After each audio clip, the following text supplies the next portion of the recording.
तेल, शेंगा,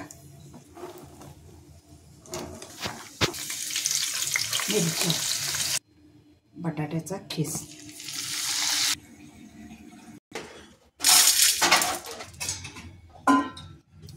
तळलेला बटाट्याचा खीस, तळलेले शेंगदाणे, तळलेली मिरची, प्रमाणात मीठ, गोड साखर वाटून घेतलेली.